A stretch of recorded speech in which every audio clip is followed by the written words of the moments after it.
Welcome back to our channel dance princess. நான் தான் உங்கள் பிரின்சஸ் பேசுகிறேன். இன்றைக்கி நம்ம சேனலில் என்ன பார்க்க போகிறோன்னா பாவ் பஜ்ஜி ரெசிபி. ஸோ இந்த ரெசிபியை தான் பார்க்க போகிறோம். வாங்க இப்போ வீடியோக்குள்ளே போகலாம்.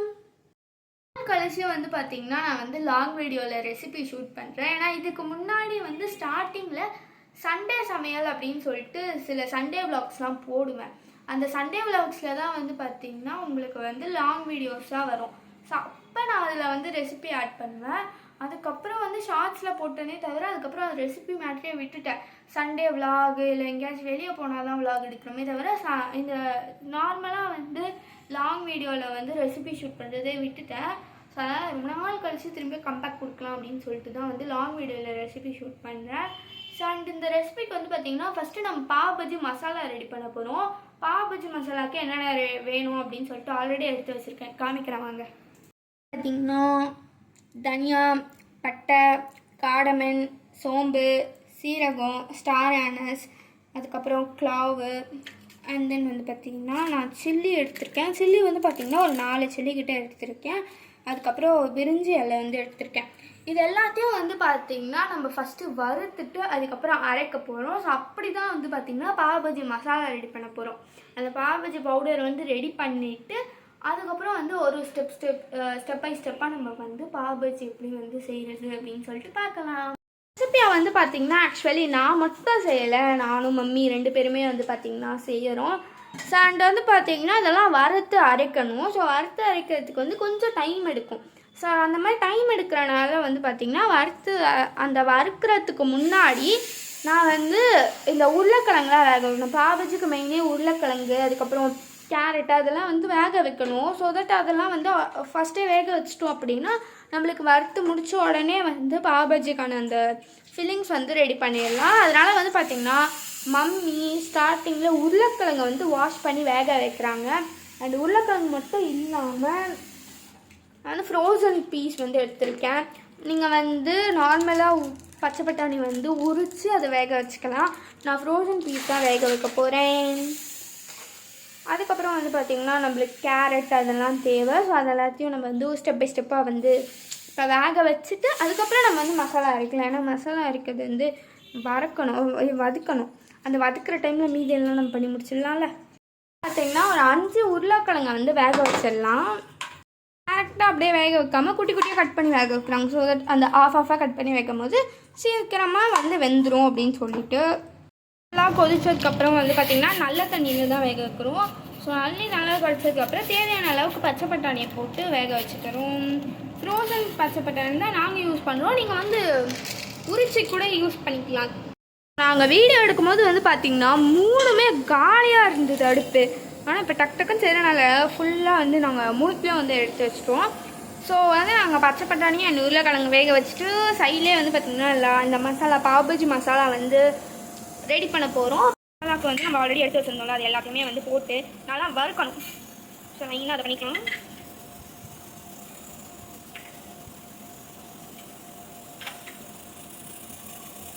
இதெல்லாம் வருங்கண்ணா, இதுதான் கரெக்டாக இருக்குது. ஏன்னா பார்த்தீங்கன்னா கஸ்தூரி மேத்தி. ஸோ பார்த்தீங்கன்னா கஸ்தூரி மேத்தியை தூவி விட்டுக்கேன். எங்கள் மம்மி எங்கேயும் போயிட்டாங்க.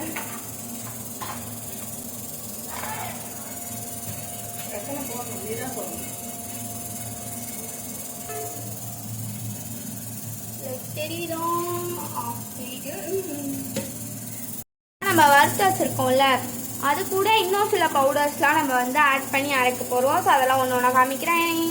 ஃபர்ஸ்ட் நம்ம வறுத்து வச்சதை பார்த்திங்கன்னா மிக்ஸி ஜாரில் மாற்றிக்கலாம், ட்ரான்ஸ்ஃபர் பண்ணிக்கலாம். நம்ம பெருங்காயத்தூள் போட்டுக்கலாம். பெருங்காயத்தூள் அதையும் ஆட் பண்ணிட்டு நம்ம பிளாக் சால்ட் ஆட் பண்ணிக்கலாம்.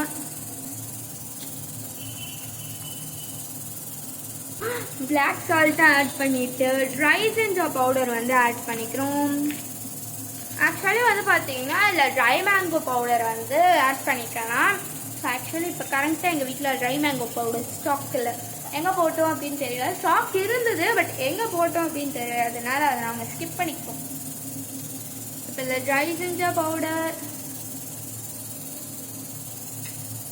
அண்ட் இதுக்குள்ளே வந்து பார்த்தீங்கன்னா எனக்கு கொஞ்சோண்டு டர்மரிக் பவுடர் போட்டுக்கிட்டேன். எப்படி போடணும்? சால்ட்,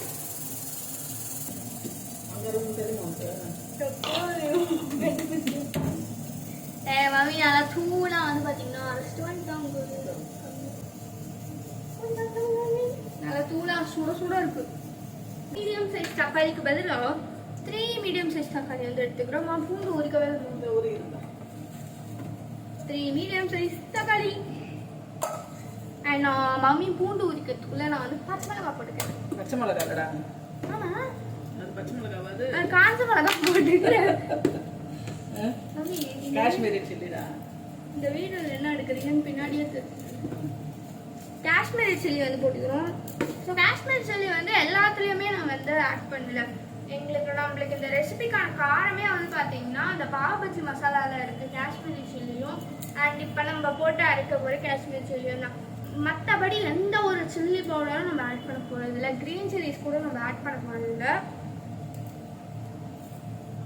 ஒன்று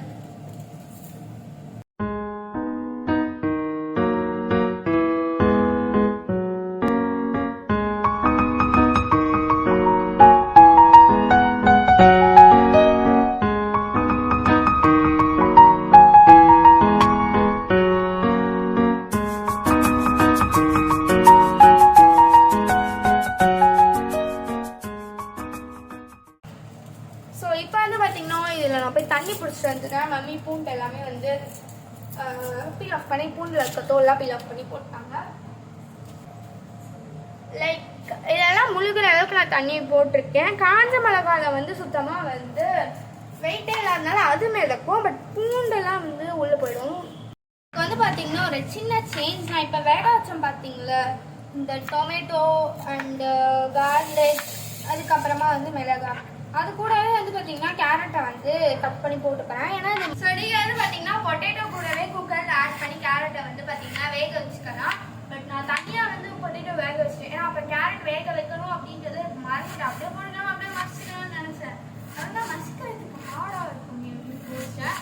அதாவது வேகணும். ஸோ கொஞ்சம் ஹாஃப் குக் ஆகிற அளவுக்கு அதை போட்டுருவேன். பாதியிலே வந்து பார்த்தீங்கன்னா கேரட்டை எடுத்துருவேன். தக்காளியெல்லாம் வந்து அதுக்கப்புறம் கொஞ்சம் நேரம் வேகும். தக்காளி வந்து பார்த்தீங்கன்னா அந்த தோல் வந்து பீல் ஆஃப் ஆகிற அளவுக்கு நம்ம வந்து வேக விடணும். ஸோ அந்த அளவுக்கு நம்ம தக்காளியை வேக விடணும்.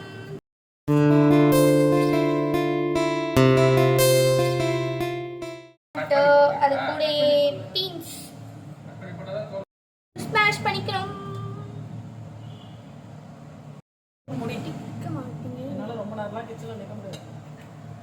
ஸோ வந்து பார்த்தீங்கன்னா இப்போ வந்து மசாலா ஆட் பண்ணலாம். அதே ஜாரில் வந்து தக்காளி போட்டுக்க வீடு இருக்கோம்.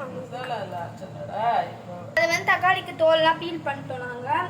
வந்து பார்த்தீங்கன்னா காஞ்சை மிளகா 3 ஆட் பண்ணியிருந்தோம் வேக வச்சுருந்தோம்.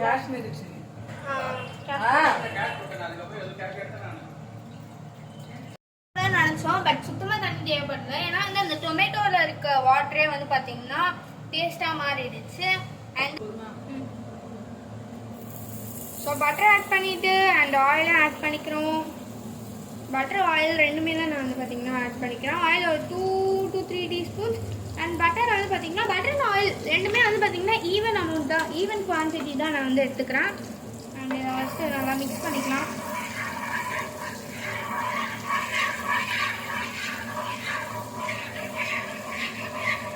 சாட்டிஸ்ஃபைங் சொல்லணும் போட்டோம். பட் ஆக்சுவலி வந்து ஒரு ஸ்டெப்பை நான் மிஸ் பண்ணிட்டேன். நான் இதெல்லாம் போட்டிருக்கணும். ஆனியன் வெங்காயம் வதங்கின உடனே நான் வந்து பார்த்தீங்கன்னா கேப்சிகம் ஆட் பண்ணிக்கிறேன்.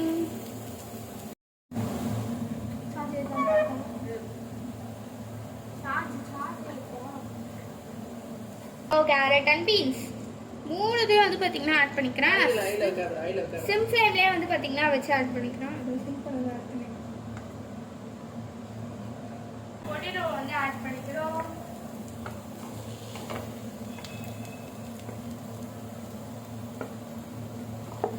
ஆட் பண்ண ஸோ இந்த நம்ம அரைச்சி வச்சுருப்போம்ல டொமேட்டோ, அதுக்கப்புறம் ரெட் சில்லி, பூண்டு அதெல்லாம் ஆட் பண்ணிக்கிறேன். ஆட் பண்ணி நல்லா மிக்ஸ் பண்ணிவிட்டு மிளகாத்தூள் ஆட் பண்ணிக்கிறோம். மிளகாத்தூள் வந்து பார்த்திங்கன்னா குழம்பு மிளகாத்தூள் அதையும் ஆட் பண்ணிட்டு சால்ட்டு டேஸ்ட்டுக்கு ஏற்ற மாதிரி ஆட் பண்ணிக்கோங்க. நல்லா மிக்ஸ் பண்ணிவிட்டு கொரியாண்டர் பவுடருமே வந்து ஆட் பண்ணி நல்லா மிக்ஸ் பண்ணணும். இதெல்லாம் மிக்ஸ் ஆனதுக்கப்புறம் வாட்டர் ஆட் பண்ணிக்கிறேன். வாட்டரே இந்த கலரில் இருக்குது அப்படின்னா இதில் வந்து ஆல்ரெடி நம்ம டொமேட்டோ அதுக்கப்புறம் கேரட் அதெல்லாம் வந்து வேக வச்சுருப்போம்ல, ஸோ அந்த தண்ணி அது நல்ல தண்ணி தான், அதனால அதே போட்டுக்கிறேன். சால்ட் ஆட் பண்ணிக்கிறேன். சால்ட்டு வந்து டேஸ்ட்டுக்கு தான், அதனால உங்களுக்கு எவ்வளோ வேணுமோ அவ்வளோ ஆட் பண்ணிவிட்டு அதுக்கப்புறம் சாட் மசாலா ட்ரை மேங்கோ பவுடர்லாம் இருக்குது, அதனால் நான் சாட் மசாலா ஆட் பண்ணிக்கிறேன்.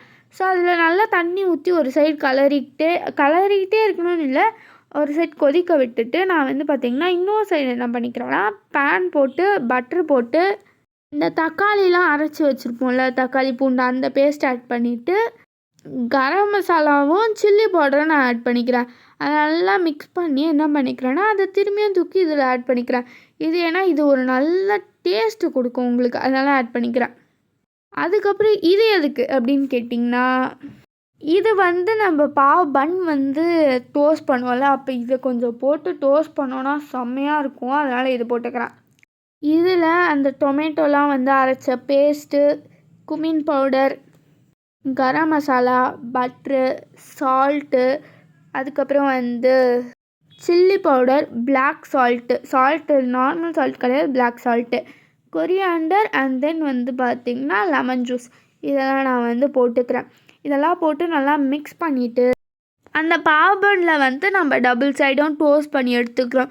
அந்த பாவ் பன்னில் நீங்கள் டோஸ்ட் பண்ணும் போது வந்து பார்த்திங்கன்னா நம்ம பாவ் பன்குள்ளே வைக்கிற ஃபில்லிங்ஸ் ரெடி பண்ணியிருப்போம்ல, அதுவும் அதுக்கப்புறம் நம்ம ரெடி பண்ண பேஸ்ட்டும் பட்டரும் இது மூணுத்தையும் நல்லா கொஞ்சம் கொஞ்சம் போட்டுட்டு நம்ம வந்து நல்லா மிக்ஸ் பண்ணிக்கணும். அதுக்கப்புறமா பாவ் பன்னில் டோஸ்ட் பண்ணி எடுக்கும் போது அந்த பாவ் பன்னிலே வந்து பார்த்திங்கன்னா உங்களோட பாவ் ஃபில்லிங்ஸோட டேஸ்ட்டு தெரியும். ஸோ அது டேஸ்ட் நல்லாயிருக்கும்னு சொல்லி இதெல்லாம் போட்டு பண்ணியிருந்தோம். அன்றைக்கி நாங்கள் ரூமில் தான் உட்காந்து பண்ணி சாப்பிட்ருந்தோம். ஏன்னா வந்து செம்ம வெயில், ஏசியில் குளுன்னு சாப்பிட்லான்ட்டு ஏசி போட்டு உள்ளே உட்காந்து சாப்பிட்டுட்ருந்தோம். இது வந்து லாங் ப்ராசஸ் தான், நான் ரியலாக சொல்லிடுறேன், this is long process, but the taste of the pav bhaji was very good. ஏன்னா இது வந்து என்னோடய ஃபர்ஸ்ட் டைம், பட் அதனால டேஸ்ட் வந்ததுன்னு சொல்ல முடியாது, செம்ம டேஸ்ட்டு, உண்மையாகவே ஜென்யூன் தான் இது. ஸோ அவ்வளோ நல்லா டேஸ்ட் இருந்தது. நான் யூஸ்வலாகவே எது பண்ணாலுமே வந்து ஒரு 5 நிமிஷத்தில் முடிக்கிற ரெசிபி கூட 1/2 hour நான் எடுத்துப்பேன். அப்படி எடுக்கிறேன் அப்படின்றனால எனக்கு இந்த பாவ் பஜ்ஜி வந்து பார்த்திங்கன்னா நான் ஒரு 7 o'clock ஆரம்பித்தேன். 7 o'clock ஆரம்பித்து நாங்கள் வந்து 10 o'clock தான் ரூம்குள்ளேயே வந்து சாப்பிட்டு எடுத்துகிட்டு வந்தோம். 10 o'clock கூட இல்லை, 10:30 அது போல் தான் எடுத்துகிட்டு வந்தோம். எடுத்துகிட்டு வந்து 11 o'clock தான் சாப்பிட்டே முடித்தோம். அவ்வளோ லேட் ஆகிடுச்சு. ஏன்னா நான் ஜென்ரலாகவே ரொம்ப லேட்டாக சமைப்பேன், அதுவும் இந்த ரெசிபியாக ரொம்ப லேட் ஆகிடுச்சு. But the genuine comment, the pav bhaji was very good. இந்த வீடியோ அவ்வளோதான் ஃப்ரெண்ட்ஸ். இந்த வீடியோ உங்களுக்கு பிடிச்சிருந்தா லைக் பண்ணுங்கள், ஷேர் பண்ணுங்கள், கமெண்ட் பண்ணுங்கள், மறக்காமல் சப்ஸ்கிரைப் பண்ணுங்கள். பாய்.